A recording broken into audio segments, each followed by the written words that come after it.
আসসালামু আলাইকুম। এটিএন বাংলা সংবাদে সবাইকে স্বাগত জানাচ্ছি নাবিলা রহমান। শুরুতেই বিআরবি কেবলস সংবাদ শিরোনাম। জাতীয় নির্বাচনকে ঘিরে হালনাগাদ ভোটার তালিকা প্রকাশ। দেশে মোট ভোটার 12,61,00,000। ভোট নিয়ে অস্থিতিশীলতা সৃষ্টির আশঙ্কা করছে না সরকার। ফেব্রুয়ারিতে নির্বাচন হলে জনগণের অধিকার বাস্তবায়িত হবে। রাজশাহীতে বিএনপির কাউন্সিলে তারেক রহমান। ঘোষিত সময় ভোটে আপত্তি নেই জামাতের।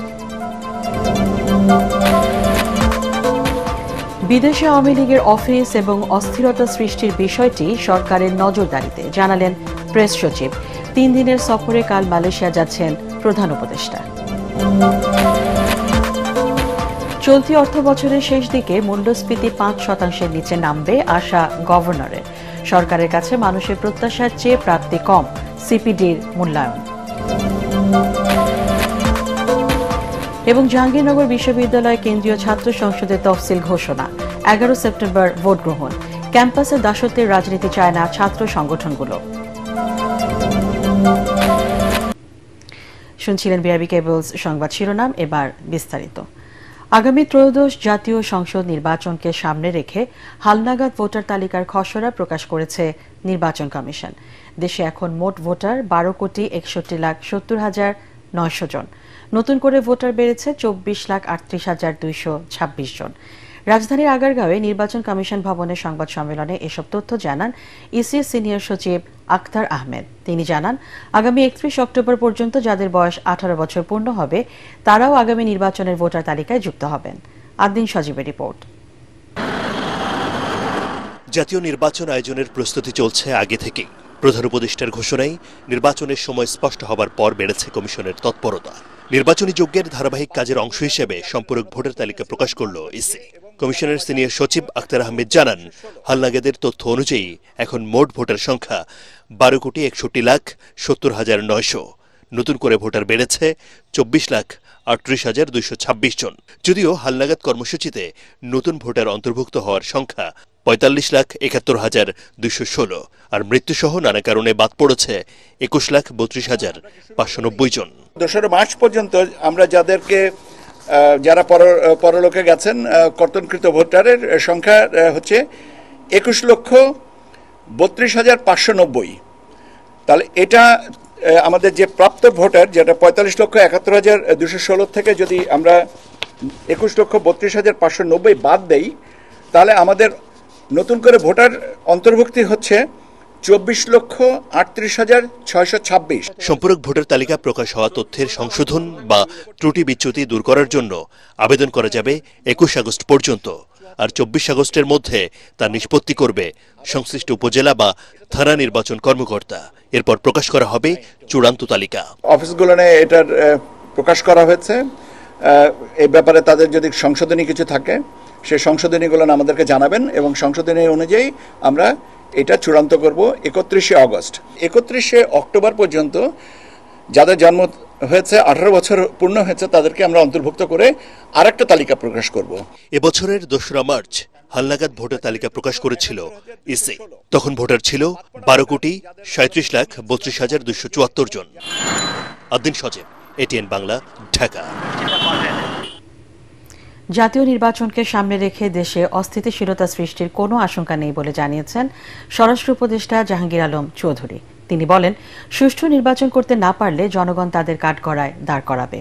তাই সারা দেশে নিরাপত্তা ব্যবস্থা জোরদার করা হচ্ছে।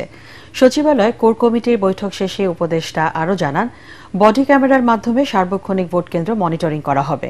প্রিজাইডিং অফিসারের জন্য থাকবে বাড়তি গানম্যান।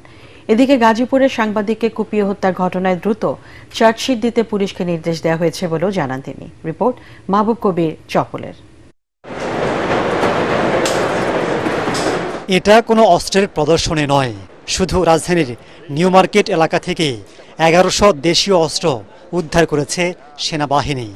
এসব ব্যবহার করেই বিভিন্ন জায়গায় মানুষকে কোপাচ্ছে সন্ত্রাসীরা, যা নির্বাচনের আগে আতঙ্ক ছড়াচ্ছে। শুধু দেশীয় অস্ত্র নয়, থানা থেকে লুট হওয়া পুলিশের 700 অস্ত্র এখনও উদ্ধার হয়নি। স্বরাষ্ট্র উপদেষ্টা বলছেন, অস্ত্রগুলো উদ্ধারে পুরস্কার ঘোষণা করা হচ্ছে তবে এসব ব্যবহার করে কাউকে অস্থিতিশীল পরিস্থিতি সৃষ্টি করতে দেয়া হবে না। যারা বানাচ্ছে এই অস্ত্রগুলি তাদের একটু কেয়ারফুল হইতে হইবে। এখন কিন্তু যারা বানাচ্ছে আমরা তাদেরও নিয়ে আসতেছি, তারা জানে এই অস্ত্রগুলি কারা ব্যবহার করে। আমাদের যে হাতিয়ারগুলি হারাই গেছে এগুলির উদ্ধারের জন্য আমরা একটা সার্কুলার দিচ্ছি এবং আমরা একটা প্রাইজও ডিক্লেয়ার করতেছি। নির্বাচনে শোনেন, নিরাপত্তা আমাদের কোনো অরাজকতা হবে না, বাট নির্বাচনটা হলো সুষ্ঠু এবং সবভাবে হওয়ার জন্য কিন্তু শুধু আইন শৃঙ্খলা বাহিনী তো না, এটার ক্ষেত্রে মেইন ভূমিকা পালন করে যারা নির্বাচনে অংশগ্রহণ করবেন তারা। তিনি জানান, এবার ভোট কেন্দ্রে বাড়তি নিরাপত্তা নেওয়া হবে। পুলিশের বডি ক্যামেরায় থাকবে সার্বক্ষণিক মনিটরিং। প্রিজাইডিং অফিসারের নিরাপত্তায় দেয়া হবে গানম্যান। প্রিজাইডিং অফিসারে অনেক সময় করে অ্যাটাক করতে যায়, এই জন্য ওনারাও আমরা কিন্তু একটা হাতিয়ার সোনার একটা আমরা গার্ড ব্যবস্থা করতেছি। প্লাস আমরা একটা বডি ক্যামেরা যেটা আমরা ক্রয় করে দিচ্ছি, কোন কেন্দ্রে কি ধরনের ঘটনা ঘটছে আপনি সেন্ট্রাল থেকে আপনি এদেরও মনে হয় এটার অ্যাক্সেস দেওয়া হবে, আপনারাও কিন্তু দেখতে পারবেন। আমি এরকম ভাবে একটা নির্বাচন করে যেতে যাচ্ছি যেন লোকজন আপনারা যেন প্রশংসা করেন, দেখা হলে যেন বলে ভাই কেমন আছেন, যেন আপনারা মুখ ঘুরে না নেন, এইটাই আমি চাচ্ছি। এই জন্য তো আমি সুষ্ঠু না হলে আপনাকে সহ একসাথে কাঠগড়ায় দাঁড়াবো। স্বরাষ্ট্র উপদেষ্টা কথা বলেন গাজীপুরে সাংবাদিক তুহিনকে কুপিয়ে হত্যাকাণ্ডের ঘটনা নিয়েও। জানান, দোষীদের সর্বোচ্চ শাস্তির আওতায় আনা হচ্ছে। তাদের আমরা কিন্তু আইনের আওতায় ম্যাক্সিমামই কিন্তু নিয়ে আসা হয়েছে এবং এইগুলিরে যেন শাস্তি ভালোভাবে পায়, এই জন্য যত ধরনের ব্যবস্থা করার আমরা করব।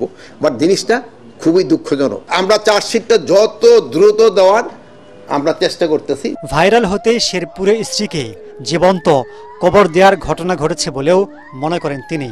নানা নানিরে মেরে ফেলতে যাচ্ছে, কিন্তু নাতির কোনো বেকার নাই, সে হলো তার পয়সা রোজগার করার জন্য সে ব্যস্ত, যে এটা ইউটিউবে ছাড়বো, এটা করে ছাড়বো। মাহবুব কবির, চপল, এটিএন বাংলা, ঢাকা। যে আমরা আল্লাহ দিলে ভালোভাবে। ফেব্রুয়ারিতে জাতীয় নির্বাচন হলে জনগণের অধিকার বাস্তবায়িত হবে বলে আশা করছেন বিএনপির ভারপ্রাপ্ত চেয়ারম্যান তারেক রহমান। সুষ্ঠু নির্বাচন হলে বিএনপি দেশের অধিকাংশ মানুষের সমর্থন পাবে বলেও তার আশা। রাজশাহী মহানগর বিএনপির দ্বিবার্ষিক সম্মেলনে লন্ডন থেকে ভার্চুয়ালি বক্তব্যে তিনি বলেন, দেশ পুনর্গঠনে জনগণের শাসন ও রাজনৈতিক অধিকার প্রতিষ্ঠা করতে হবে। এর একমাত্র পথ ভোটের অধিকার প্রতিষ্ঠা। শিগগিরই দেশে ফেরার কথা জানিয়ে দেশ গড়ার চ্যালেঞ্জ মোকাবেলায় নেতাকর্মীদের ঐক্যবদ্ধ থাকার আহ্বান জানান তারেক রহমান। কামরুজ্জামান রাজীবের রিপোর্ট। স্বৈরাচার পতনের পর মুক্ত পরিবেশে দীর্ঘ 16 বছর পর রাজশাহী মহানগর বিএনপির দ্বিবার্ষিক সম্মেলন। দীর্ঘ প্রতীক্ষিত এ সম্মেলনকে কেন্দ্র করে তাই সকাল থেকেই নেতাকর্মীদের মিছিল স্লোগানে উৎসবের নগরীতে পরিণত হয় রাজশাহী মহানগর। উৎসবের আমেজে নেতাকর্মীদের মিলন মেলায় পরিণত হয় মহানগরীর কেন্দ্রীয় ঈদগাহ মাঠ। সম্মেলনের শুরুতেই বিগত সময়ে ত্যাগ তিতিক্ষার কথা তুলে ধরেন স্থানীয় শীর্ষ নেতারা। সব বিভেদ বিভাজন থেকে সরে আসার প্রত্যয় ব্যক্ত করেন তারা। সম্মেলনে লন্ডন থেকে ভার্চুয়ালি যুক্ত হন বিএনপির ভারপ্রাপ্ত চেয়ারম্যান তারেক রহমান। প্রধান অতিথির বক্তব্যে তিনি বলেন, জনগণই ঠিক করবে তাদের জন্য কে কাজ করবে। মানুষ বিএনপির উপর আস্থা রাখতে চায়, সে আস্থা ধরে রাখার দায়িত্ব বিএনপি নেতাকর্মীদের। বাংলাদেশের অধিকাংশ জনগণ বিএনপির উপরে আস্থা রাখতে চায় এবং যেহেতু আপনি একজন বিএনপির নেতা বা বিএনপির কর্মী, সেই জন্য সে বা তারা আপনাদের কাছে জানতে চায় দেশ এবং দেশের জনগণের ভবিষ্যৎ কি হবে। আগামী নির্বাচনের মাধ্যমে জনগণের রাজনৈতিক অধিকার প্রতিষ্ঠার প্রথম পদক্ষেপ ইনশাল্লাহ বাস্তবায়িত হবে, কিন্তু সেখানে থেমে থাকলে তো চলবে না। আমরা দৃঢ়ভাবে বিশ্বাস করি আগামী নির্বাচনে ইনশাল্লাহ দেশের অধিকাংশ জনগণের সমর্থন ধানের শীষ তথা বিএনপি পাবে। তিনি বলেন, মানুষ বিশ্বাস করে বিএনপির পক্ষেই সম্ভব দেশকে গড়ে তোলা। স্বৈরাচারের ধ্বংস করা দেশ পুনর্গঠনে নেতাকর্মীদের ঐক্যবদ্ধ থাকার আহ্বান জানান তারেক রহমান। বিএনপির দিকে তাকিয়ে আছে দেশের অধিকাংশ মানুষ, যে বিএনপি দেশকে সঠিকভাবে পরিচালনা করবে। প্রত্যেকটি নেতাকর্মীর কাছে আমার প্রত্যাশা থাকবে আমরা সকলে ইনশাল্লাহ ঐক্যবদ্ধ থাকবো এক, এবং আগামী দিনে জনগণের আস্থা অর্জনের মাধ্যমে আমরা দেশকে পুনর্গঠনের কাজে হাত দেব, এটা হচ্ছে 2। শিগগিরই দেখা হবে জানিয়ে তিনি বলেন, জনগণের আস্থা ধরে রাখার মাধ্যমে দেশ পুনর্গঠনের শপথ নিতে হবে। ইনশাআল্লাহ অতি শীঘ্র আপনাদের সামনে সামনাসামনি সরাসরি দেখা হবে। কামরুজ্জামান রাজীব, এটিএন বাংলা।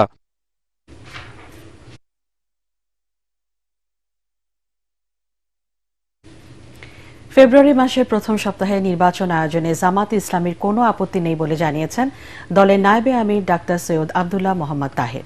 নির্বাচন কমিশনের সাথে বৈঠক শেষে তিনি আরও বলেন, এখনো পর্যন্ত ইসির ভূমিকা নিয়ে প্রশ্ন নেই জামাতের। নির্বাচনে লেভেল প্লেইং ফিল্ড তৈরির জন্য নির্বাচন কমিশন সাধ্যমতো চেষ্টা করার আশ্বাস দিয়েছে বলে জানান জামাতের নায়েবে আমির। বলেন, দখলে নির্বাচনকে দেশের মানুষ গ্রহণ করবে না। এ সময় তিনি আরও বলেন, জুলাই সনদের আইনি ভিত্তি দেয়া হলেই তাতে স্বাক্ষর করবে জামাত। দখল বা আনফেয়ার ইলেকশন বাংলাদেশ আর সহ্য করার মতো ক্ষমতা বাংলাদেশের নেই। সিসিকে বলেছি যে নির্বাচনের পূর্ব শর্ত হচ্ছে লেভেল প্লেইং ফিল্ড, এবং উনি আমাদেরকে নিশ্চয়তা দিচ্ছেন, বলেছেন জীবন থাকতে হলেও আপনি এটাকে ফেয়ার ইলেকশনের জন্য যে ভূমিকা না দেওয়া করা আমরা সেটা নেব। যদি যে সংস্কারে আমরা একমত হয়েছি সেটা যদি আইনি ভিত্তি দেওয়া হয় এবং সেই পরিপ্রেক্ষিতে নির্বাচনের ব্যবস্থা গ্রহণ করা হয়, তাহলে আমরা অবশ্যই সিগনেচার করব। দেশের বাইরে আওয়ামী লীগের অফিস পরিচালনা করা এবং বিদেশে বসে অস্থিরতা সৃষ্টির বিষয়টি সরকারের নজরদারিতে আছে বলে জানিয়েছেন প্রধান উপদেষ্টার প্রেস সচিব শফিকুল আলম। রাজধানীর ফরেন সার্ভিস একাডেমিতে ব্রিফিংয়ে তিনি জানান, 3 দিনের সফরে আগামীকাল মালয়েশিয়া যাচ্ছেন প্রধান উপদেষ্টা ডক্টর মোহাম্মদ ইউনূস। এই সফরে 2 দেশের মধ্যে প্রতিরক্ষা, জ্বালানি সহ 5টি বিষয়ে সমঝোতা স্মারক সই হবে বলে জানান প্রেস সচিব। রিপোর্ট ইয়াসিন রানার। মালয়েশিয়ায় বৈধ অবৈধ মিলিয়ে মোট 15 লক্ষ বাংলাদেশি বসবাস করেন। প্রবাসীদের একটা বড় অংশই পাসপোর্ট জটিলতায় রয়েছেন দীর্ঘদিন। এছাড়া জনশক্তি রপ্তানিতেও পিছিয়ে পড়েছে বাংলাদেশ। এমত অবস্থায় প্রধান উপদেষ্টা ডক্টর মোহাম্মদ ইউনূসের মালয়েশিয়া সফর খুবই গুরুত্বপূর্ণ হিসেবে দেখছে সরকার। এ নিয়ে সংবাদ সম্মেলনে প্রধান উপদেষ্টার প্রেস সচিব শফিকুল আলম বলেন, সফরে প্রতিরক্ষা, জ্বালানি সহ মোট 5টি সমঝোতা স্মারক স্বাক্ষরিত হবে। এটা খুবই আমাদের জন্য ক্রুশিয়াল একটা সফর। এখানে অনেকগুলো এমওইউ সাইন হবে। মালয়েশিয়ার সাথে যে আমাদের সুসম্পর্ক আছে সেটা একটা নতুন উচ্চতায় অধিষ্ঠ হবে। জনশক্তি রপ্তানি ও প্রবাসীদের সমস্যা সমাধান সহ নানা ইস্যু আলোচনা হবে বলেও জানান তিনি। মালয়েশিয়া যাতে বাংলাদেশের উপর থেকে তাদের সর্বোচ্চ সংখ্যক জনশক্তি বাংলাদেশের থেকে নেয়। আনঅফিশিয়াল হিসাবে প্রায় 15 লক্ষ বাংলাদেশি থাকেন, তাদের পাসপোর্টের কিছু সমস্যা হয়, সেগুলো it will be look into. এদিকে ভারতের কলকাতায় পতিত আওয়ামী লীগ অফিস নিয়ে কার্যক্রম পরিচালনার বিষয়ে সাংবাদিকদের প্রশ্নের জবাব দেন প্রেস সচিব। আওয়ামী লীগের অফিস, আওয়ামী লীগ আপনি জানেন একটা তাদের কার্যক্রম ব্যান করা হয়েছে বাংলাদেশে। তারা বাইরে কি করছে আমাদের অবশ্যই আমরা মনিটরিং করছি। তারা যদি বাংলাদেশে বাইরে থেকে এমন কোনো অ্যাক্টিভিটিস করে যে আমাদের এখানে ইনস্টেবিলিটি ক্রিয়েট করতে চায়, অবশ্যই আমরা এটা মনিটর করছি। এছাড়া আসন্ন জাতীয় নির্বাচনে প্রতিটি নির্বাচনী বুথে নজরদারি রাখতে পুলিশের জন্য 40,000 বডি ক্যামেরা কেনা হচ্ছে বলেও জানান প্রেস সচিব শফিকুল আলম। ইয়াসিন রানা, এটিএন বাংলা, ঢাকা। আগামী বছর ফেব্রুয়ারিতে ইতিহাসের সবচেয়ে সুষ্ঠু ও গ্রহণযোগ্য জাতীয় সংসদ নির্বাচন অনুষ্ঠিত হবে বলে জানিয়েছেন প্রধান উপদেষ্টার প্রেস সচিব শফিকুল আলম। ঐতিহাসিক জুলাই বিপ্লবের বর্ষপূর্তি উপলক্ষে দুপুরে সাভারের খাগান এলাকায় মানারাত ইন্টারন্যাশনাল ইউনিভার্সিটিতে আয়োজিত পক্ষকালব্যাপী অনুষ্ঠানের সমাপনীতে যোগ দিয়ে তিনি একথা জানান। এ সময় প্রেস সচিব আরও বলেন, 2026 সালে নির্বাচনে সবাই নিজ নিজ পছন্দের প্রার্থীকে ভোট দিতে পারবে। জুলাই হত্যাকাণ্ডের সকল আসামির বিচার করা হবে বলেও আশ্বাস দেন তিনি। এর আগে বিশ্ববিদ্যালয়ের শহীদ 2 ছাত্রের নামে চত্বর ও লাইব্রেরি উদ্বোধন, বৃক্ষরোপণ, আলোচনা সভা, সাংস্কৃতিক অনুষ্ঠান এবং বিভিন্ন প্রতিযোগিতার পুরস্কার বিতরণ করেন শফিকুল আলম। চলতি অর্থ বছরের শেষ দিকে মূল্যস্ফীতি 5% নিচে নামবে বলে আশা করছেন কেন্দ্রীয় ব্যাংকের governor doctor Ahsan H Mansur. তিনি জানান, বিদেশি বিনিয়োগ কমলেও সংস্কার বাস্তবায়ন এবং নির্বাচিত সরকার এলে তা বাড়বে। রাজধানীতে এক আলোচনা অনুষ্ঠানে centre for policy dialogue CPD নির্বাহী পরিচালক ডক্টর ফাহমিদা খাতুন বলেন, বর্তমান সরকারের কাছে মানুষের প্রত্যাশার চেয়ে প্রাপ্তি কম। রপ্তানি ও প্রবাসী আয় অগ্রগতি থাকলেও 2024 অর্থ বছরের তুলনায় কমেছে জিডিপি প্রবৃদ্ধি। ইমদাদুল্লাহ বাবুর রিপোর্ট। অন্তর্বর্তী সরকারের ৩৬৫ দিন শীর্ষক এই সংলাপের আয়োজন করে centre for policy dialogue CPD. এক বছরে অন্তর্বর্তীকালীন সরকার অনেক ধরনের উদ্যোগ নিয়েছে। আমরা দেখেছি যে 11টা সংস্কার কমিশন হয়েছে, অনেক সময় এগুলোর মধ্যে গেছে, কিন্তু আসলে মূল জায়গা যে মানুষের জীবন জীবিকার উপরে যে একটা প্রভাব পড়েছে সেইটা থেকে আসলে মানুষকে স্বস্তি দেওয়া, সেখানে কিন্তু সত্যিকার অর্থে আমরা তেমন একটা উদ্যোগ দেখতে পাইনি, স্বস্তিটাও আসেনি। এতে বক্তারা অভিযোগ করেন, এক বছরে অন্তর্বর্তী সরকার সংস্কারের বিভিন্ন উদ্যোগ নিলেও তা অর্থনীতিতে তেমন প্রভাব ফেলতে পারেনি। আমার সেক্টরে হচ্ছে 1850টা ফ্যাক্টরি। এই 1850টা কিন্তু 150 হইতে পারে নাই 365 দিনে, বরং কিছু কমছে। এই মার্চ করছেন বলে যে সমস্যাটা আমি ফেস করছি সেটা হচ্ছে ওই নির্দিষ্ট ব্যাংকগুলোতে আমাদের যে সদস্য তারা ব্যাংকটিকে খুলতে পারছেন না খুলতে পারার কারণে তার বিজনেস ডিসরাপশন হচ্ছে এবং ডিসরাপশন হওয়ার কারণে ফ্যাক্টরি বন্ধ হয়েছে। এ সময় কেন্দ্রীয় ব্যাংকের governor doctor Ahsan H Mansur জানান, অর্থনীতিতে গতি আনতে ব্যাংকিং আইন ও নীতিমালা পরিবর্তন সহ নানা উদ্যোগ নেওয়া হয়েছে। আমি এখনো আশাবাদী যে আমাদের ইনফ্লেশন কমে আসবে, আমরা হয়তো 5-এর নিচে চলে যেতে পারবো। বিনিয়োগ, ফরেন ইনভেস্টমেন্ট, এগুলো সবই কিন্তু পাইপলাইনে আমরা দেখতে পাচ্ছি। সামনে ইলেকশন, এই মুহূর্তে হয়তো বড় কেউ বিনিয়োগকারী আসতে চাইবে না, বিদেশি বিনিয়োগকারীরাও আসতে চাইবে না, যে পরবর্তী সরকার যদি আবার চেঞ্জ করে ফেলে বা কিছু করে। এটা স্বাভাবিক একটা পলিটিক্যাল প্রসেস। টার্ন অ্যারাউন্ড তো আমরা দেখতে পাচ্ছি। যদি পরে বাংলাদেশে কি কোনো ক্রাইসিস আছে? না, কোনো ক্রাইসিস নেই। অনুষ্ঠানে শ্রম উপদেষ্টা সাখাওয়াত হোসেন জানান, অন্তর্বর্তী সরকার রাষ্ট্র কাঠামোর গঠনগত যে সংস্কার করে দিয়ে যাবে তা নির্বাচিত সরকার অনুসরণ করলে দেশের চেহারা পাল্টানো সম্ভব। 16টা ব্যাংক থেকে 16টা ব্যাংক এবং 7টি finance company. Now what happens to this economy when you talking about? প্রত্যাশা আপনাদের অনেক ছিল, 48,000 কোটি টাকা নিয়ে গেছে। 365 দিনে এই অবস্থার থেকে আপনারা যে এত কিছু আশা করেছেন আকাশচুম্বী, we don't have that capacity. We tried all level best. গালি খাচ্ছি, আলো খাচ্ছি, ইউটিউব ইজ ওপেন, যা আর খুশি তাই বলে যাচ্ছে, আর এগুলো হজম করতে হচ্ছে। সংলাপে রাজনীতিবিদরা জানান, দেশের মানুষের প্রত্যাশা অনুযায়ী রাজনৈতিক সংস্কৃতির পরিবর্তন করা হবে। গণতন্ত্রের ধারাবাহিকতায় স্বচ্ছতা, জবাবদিহিতা, জনগণের অংশগ্রহণ, প্রশাসনিক বিকেন্দ্রীকরণের এই ধারার মধ্য দিয়ে যদি যেতে পারি হয়তোবা কিছুটা আগাবে। আপনাদের যে প্রত্যাশাটা, আকাঙ্ক্ষা ধারণ করার চেষ্টা করছি। আমরা জানি বাংলাদেশের মানুষের ধৈর্য নাই। আপনারা 6 মাস পর আমাদেরকে বলবেন এই গেরাও যদি আমাদের নির্বাচিত হয়, সেই জন্য আমরা প্রস্তুতি দিচ্ছি ডে 1 থেকে যাতে পারফরমেন্স করা যায়। দেশের উন্নয়ন এবং জনগণের প্রত্যাশা পূরণে সব শ্রেণী পেশার মানুষের সহযোগিতাও চান রাজনীতিবিদরা। ইমদাদুল্লাহ বাবু, ATN বাংলা, ঢাকা। আগামী 1 বছরের মধ্যে যুক্তরাষ্ট্রের সাথে বাংলাদেশের ব্যবসা বাণিজ্যের ঘাটতি 75% কমিয়ে আনা হবে বলে জানিয়েছেন বাণিজ্য উপদেষ্টা শেখ বশিরউদ্দিন। তিনি জানান, শুল্ক নীতি নিয়ে যুক্তরাষ্ট্রের সাথে বাংলাদেশের আলোচনা ফলপ্রসূ হয়েছে, যা চলমান থাকবে।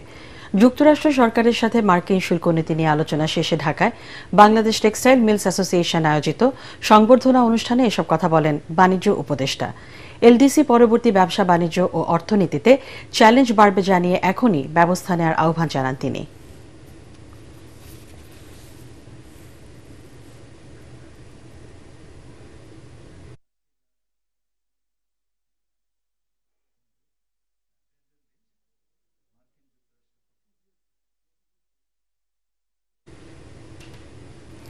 গত 24 ঘন্টায় ডেঙ্গু জ্বরে আক্রান্ত হয়ে আরও 3 জনের মৃত্যু হয়েছে। এ নিয়ে চলতি বছর এখনো পর্যন্ত ডেঙ্গুতে প্রাণহানি 100 ছাড়ালো। এই সময় নতুন করে হাসপাতালে ভর্তি হয়েছেন 448 জন। স্বাস্থ্য অধিদপ্তরের ডেঙ্গু বিষয়ক সংবাদ বিজ্ঞপ্তিতে এসব তথ্য জানানো হয়। ডেঙ্গু ও চিকুনগুনিয়া সহ মশাবাহিত বিভিন্ন ভয়াবহ রোগের প্রাদুর্ভাব বেড়েই চলেছে।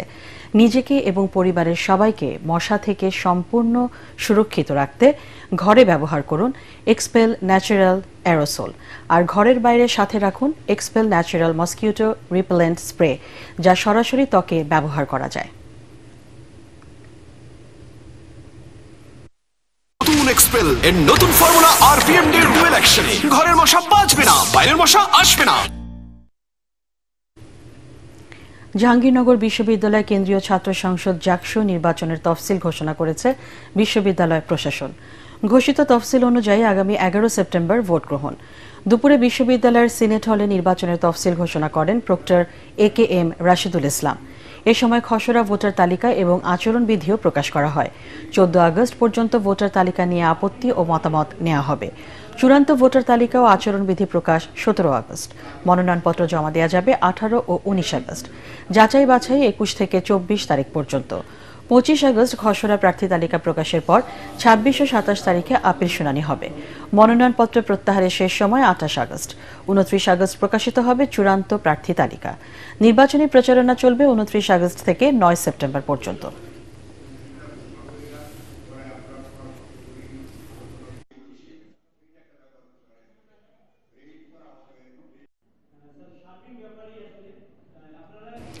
এদিকে বিশ্ববিদ্যালয়গুলোতে কোনো দাসত্বের রাজনীতি চায় না ছাত্র সংগঠনগুলো।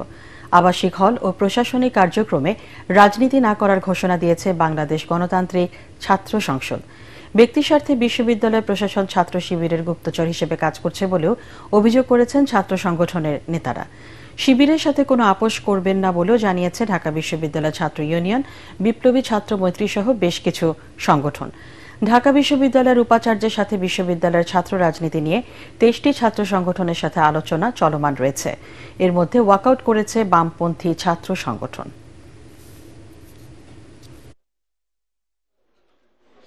বিশ্ববিদ্যালয় প্রশাসন যদি প্রশাসনের ভূমিকা পালন করে, কোনো বিশেষ দলের ভূমিকা না পালন করে, তখন এই সুযোগটা আসলে তৈরি হয় না। কিন্তু আমরা অভ্যুত্থান পরবর্তী সময়ে দেখতে পেলাম যে বিশ্ববিদ্যালয় প্রশাসন আদতে সে প্রশাসকের ভূমিকা পালন করে নাই।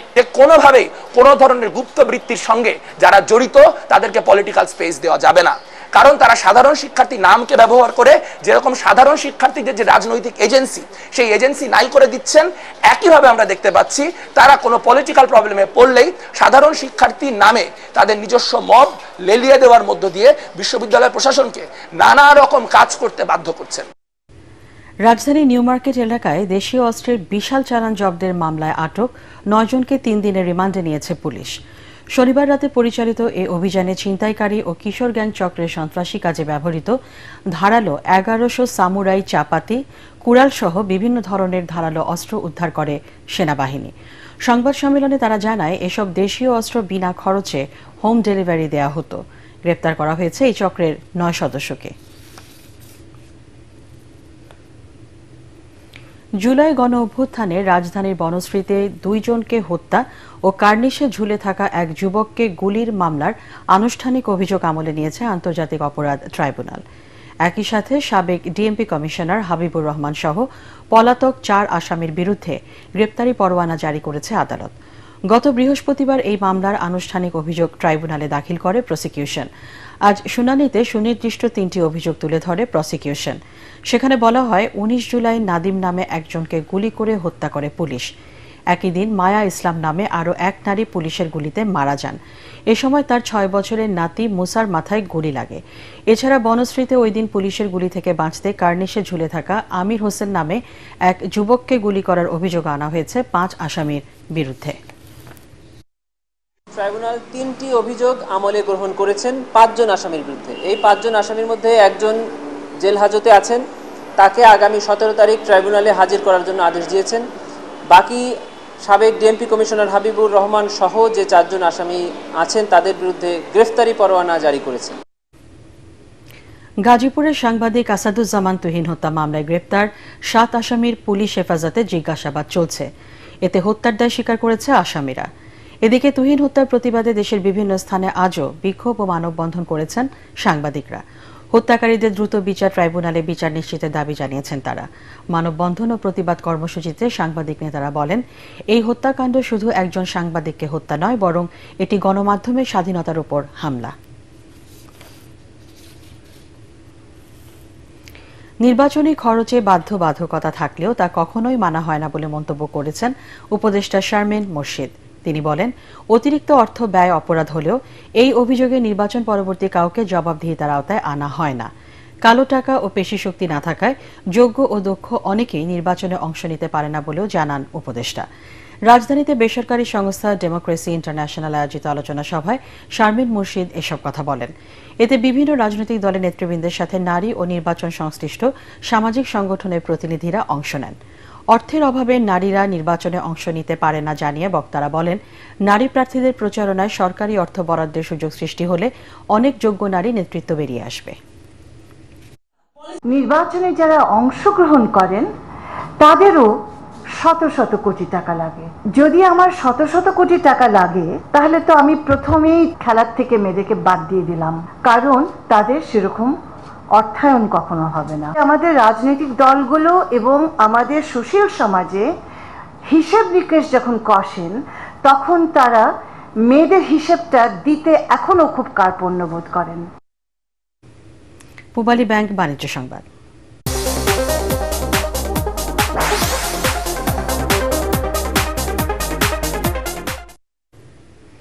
চট্টগ্রাম বন্দরের সক্ষমতা বাড়ানোর পাশাপাশি বিশ্বমানের সেবা নিশ্চিত করতে এবছরেই বিদেশি বিনিয়োগ চায় সরকার। এছাড়া নিউ মুরিং কন্টেইনার টার্মিনালের অপারেটর পরিবর্তনের মাধ্যমে বন্দরের কন্টেইনার হ্যান্ডলিং সক্ষমতা আগে চাইতে বেড়েছে বলে জানিয়েছেন বিডা নির্বাহী চেয়ারম্যান আশিক চৌধুরী। চট্টগ্রাম থেকে আরও জানাচ্ছেন সৈয়দ তামিম মাহমুদ। এই বছরের ডিসেম্বরের মধ্যেই চট্টগ্রাম বন্দরের এনসিটিতে বিদেশি বিনিয়োগ নিশ্চিত করতে চায় সরকার। একই সাথে এবছর লালদিয়া কন্টেইনার টার্মিনাল ও বে টার্মিনালেও বিদেশি বিনিয়োগ নিশ্চিত করার কথা জানান বিডার নির্বাহী চেয়ারম্যান চৌধুরী আশিক মাহমুদ। চট্টগ্রাম বন্দরের ভেহিকেল ও container digital data exchange system এবং এজেন্ট ডেস্কের উদ্বোধন করতে এসে এসব কথা বলেন তিনি। বন্দরকে আন্তর্জাতিক পরিমণ্ডলে পরিচিত করে বন্দরের সেবার মান আরও উপরে নিতেও সরকার কাজ করছে বলেও এ সময় জানান তিনি। আমাদের ইচ্ছা আছে এই বছরের শেষ নাগাদ সবগুলা পোর্টের ক্ষেত্রেই এনসিটি, লালদিয়া এবং বে টার্মিনাল এই তিনটার ক্ষেত্রেই প্রথম অপারেটরটাকে অ্যাটলিস্ট অ্যাপয়েন্ট করে দিয়ে যাওয়া। এদিকে নতুন এই সফটওয়্যারে সময় বাঁচার পাশাপাশি দুর্নীতি অনেকাংশে কমে আসবে বলে আশা সংশ্লিষ্টদের। টাইম কনজিউমিংটা অনেক কমে যাবে। একটা সিএনএফকে একটা শিপিং এজেন্টের কাছে গিয়ে ডেলিভারি অর্ডার নিয়ে নিতে হচ্ছে, রাইট? এখন এগুলো সব অনলাইনে হয়ে যাবে। ম্যানুয়ালি বাদ দিয়ে সবকিছু যদি আমরা অনলাইনে করতে পারি তাহলে এখানে করাপশন যেমন কমবে, আপনার অনেক ইজি হয়ে যাবে, সময়ও বাঁচবে। এ সময় চট্টগ্রাম বন্দরের চেয়ারম্যান রিয়ার এডমিরাল SM মনিরুজ্জামান, বন্দর সচিব, বিডা ও নৌপরিবহন বিভাগের ঊর্ধ্বতন কর্মকর্তারা উপস্থিত ছিলেন। সৈয়দ তামিম মাহমুদ, ATN বাংলা, চট্টগ্রাম। আল আরাফা ইসলামী ব্যাংক অর্থ সংবাদ।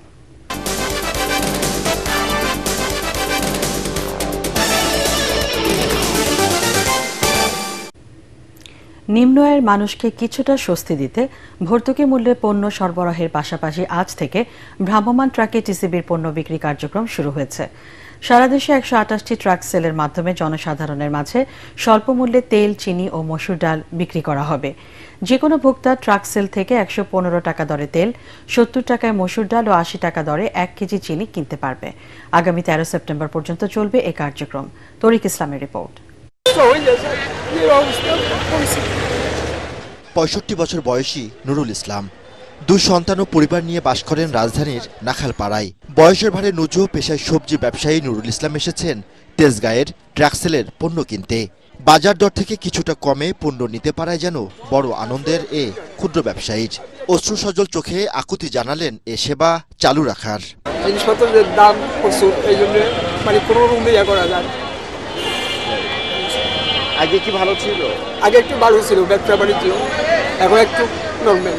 আমাদের অনেকদিন বন্ধ ছিল স্যার, অনেকদিন পরে আজকে চালু হলো। চালু হতে আমাদের সুবিধা হলো, এই জন্য আমরা আসলাম। একই অবস্থা ট্রাকসেলের পণ্য নিতে আসা অধিকাংশ নিম্ন আয়ের মানুষের। সবারই দাবি নিয়মিত এ সেবা চালু রাখার পাশাপাশি পণ্যের সংখ্যা বাড়ানোর। বাজারে কিনতে এসে এনে কিনলে তো অনেক মনে করেন আমাদের দাম অনেক কম হয় আর কি। বাজারে গেলে তেল দাম বেশি, চিনির দাম বেশি, কিনতে পারি না। ডাইলের দাম বেশি, কিনতে পারি না। চিনি তো যা দেয় চলে, ডাইলও চলে। মনে করেন পেঁয়াজ তো নর্মালি 60 টাকা কেজি পাওয়া যায়, হেরা যদি কমে দিলে তো ভালোই হয়। শুক্রবার ছাড়া প্রতিদিন আগামী 13 সেপ্টেম্বর পর্যন্ত এই ট্রাকসেল সেবা চলবে বলে জানায় টিসিবি। এখানে তেল আমরা 2 লিটার বিক্রি করছি 230 টাকা, বোতল, আর 70 টাকা হলো ডাল, আর 70 টাকা সম্ভবত চিনি। প্রতিটি ট্রাক থেকে প্রতিদিন 500 পরিবারের মাঝে পণ্য সরবরাহ করা হবে। তরিক ইসলাম, এটিএন বাংলা, ঢাকা। ক্ষুদ্র ও মাঝারি উদ্যোক্তাদের জন্য দেশের প্রথম কম্প্যানিয়ন প্রিপেইড কার্ড যৌথভাবে চালু করেছে master card, mutual trust bank PLC এবং সেবা পে। কম্প্যানিয়ন প্রিপেইড কার্ডের উদ্বোধনী অনুষ্ঠানে প্রধান অতিথি ছিলেন বাংলাদেশ ব্যাংকের ডেপুটি গভর্নর জাকির হোসেন চৌধুরী। সেবা পের বিজনেস টু বিজনেস প্ল্যাটফর্মে লেনদেনকারী এসএমই রিটেইলারদের জন্য বিশেষভাবে তৈরি এই কার্ডটি ছোট ব্যবসায় ক্রমবর্ধমান লেনদেনের চাহিদা পূরণে সহায়ক হবে। নতুন এই কার্ডটিতে রয়েছে এনএফসি সুবিধা সম্বলিত contactless payment, real time balance check, ATM থেকে টাকা তোলা এবং দেশ বিদেশে অনলাইন ও অফলাইন লেনদেনের সুবিধা। ভ্রমণ, লাইফস্টাইল এবং রেস্তোরাঁয় মাস্টার কার্ডের বিশেষ কিছু অফার ও সুযোগ সুবিধাও পাবেন কার্ড হোল্ডাররা। এসএমই কার্ডের পাশাপাশি একটি কনজিউমার প্রিপেড কার্ডও চালু করা হয়েছে, যাতে সাধারণ মানুষের সেবা পের সেবা সহজভাবে ব্যবহার করতে পারে।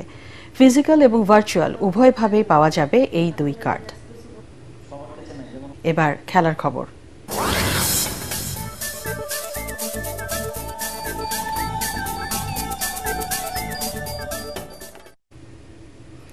ঋতুপর্ণাদের পথ ধরে এশিয়ান কাপের মূল পর্বে সাগরিকা তৃষ্ণারা দক্ষিণ কোরিয়ার সঙ্গে ড্র করলেই এএফসি অনূর্ধ্ব 20 নারী ফুটবলে চূড়ান্ত পর্ব নিশ্চিত। এইচ গ্রুপে এমন সমীকরণের ম্যাচে দক্ষিণ কোরিয়ার কাছে 6-1 গোলে হেরে যায় বাংলাদেশ। 3 ম্যাচে পুরো 9 পয়েন্ট নিয়ে মূল পর্বে পৌঁছে যায় কোরিয়ান তরুণীরা। ভিয়েন্তিয়ানের নিউ লাওস স্টেডিয়ামে প্রথমার্ধে 1-1 সমতা ধরে রাখলেও দ্বিতীয়ার্ধে পেরে ওঠেনি বাংলাদেশ। গুনে গুনে আরও 5 গোল হজম করে তারা। তবে অন্য গ্রুপের ম্যাচ তখনও আশা দেখায় সাগরিকাদেরকে। তবে ই গ্রুপের শেষ ম্যাচে চীনের কাছে 8-0 গোলে লেবানন হেরে যাওয়ায় সেরা 3 রানার্স আপের একটি হয়ে আগামী বছর থাইল্যান্ডে অনুষ্ঠেয় মূল পর্বে খেলা নিশ্চিত হয় আফিদাদের। দক্ষিণ আফ্রিকাকে 17 রানে হারিয়ে 3 ম্যাচে টি20 সিরিজে 1-0 এগিয়ে গেল স্বাগতিক অস্ট্রেলিয়া। ডারউইনে টস হেরে ব্যাটিংয়ে নেমে দলের 75 রানে 6 উইকেট হারিয়ে 100 আগে গুটিয়ে যাওয়ার শঙ্কা জাগলেও সেটা হতে দেননি ম্যাচ সেরা টিম ডেভিড। 8 ছক্কা ও 4টি চারে 52 বলে 83 রানের ইনিংসে তিনি অস্ট্রেলিয়াকে 178 রানের পুঁজি এনে দেন। 179 রানের টার্গেটে নেমে নিয়মিত বিরতিতে উইকেট হারায় দক্ষিণ আফ্রিকা। এক প্রান্ত আগলে রেখে প্রোটিয়াদের স্বপ্ন দেখানোর চেষ্টায় ছিলেন রায়ান রিকেলটন। 55 বলে বাঁ-হাতি এই উইকেট কিপার 71 রানের ইনিংস খেললেও 9 উইকেটে 161 রানে থামে প্রোটিয়াদের ইনিংস। হেজেলউড ও ডেয়ার শিস 3টি করে উইকেট নিয়ে দক্ষিণ আফ্রিকার ইনিংসে ধস নামান।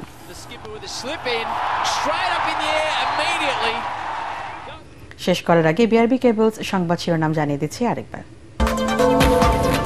জাতীয় নির্বাচনকে ঘিরে হালনাগাদ ভোটার তালিকা প্রকাশ। দেশে মোট ভোটার 12,61 লাখ।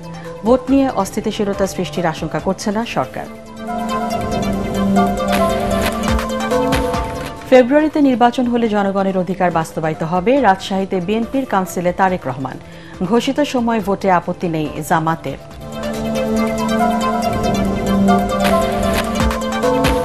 বিদেশে আওয়ামী লীগের অফিস এবং অস্থিরতা সৃষ্টির বিষয়টি সরকারের নজরদারিতে জানালেন প্রেস সচিব। 3 দিনের সফরে কাল মালয়েশিয়া যাচ্ছেন প্রধান উপদেষ্টা। চলতি অর্থ বছরের শেষ দিকে মূল্যস্ফীতি 5% নিচে নামবে আশা গভর্নরের। সরকারের কাছে মানুষের প্রত্যাশার চেয়ে প্রাপ্তি কম, সিপিডির মূল্যায়ন।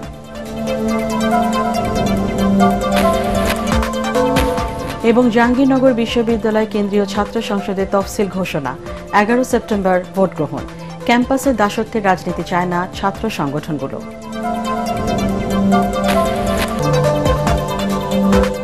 পরবর্তী সংবাদ দেখার আমন্ত্রণ জানিয়ে এখনকার মতো শেষ করছে। এটিএন বাংলা সংবাদ ইউটিউবে দেখতে ব্রাউজ করুন youtube/ATN Bangla News।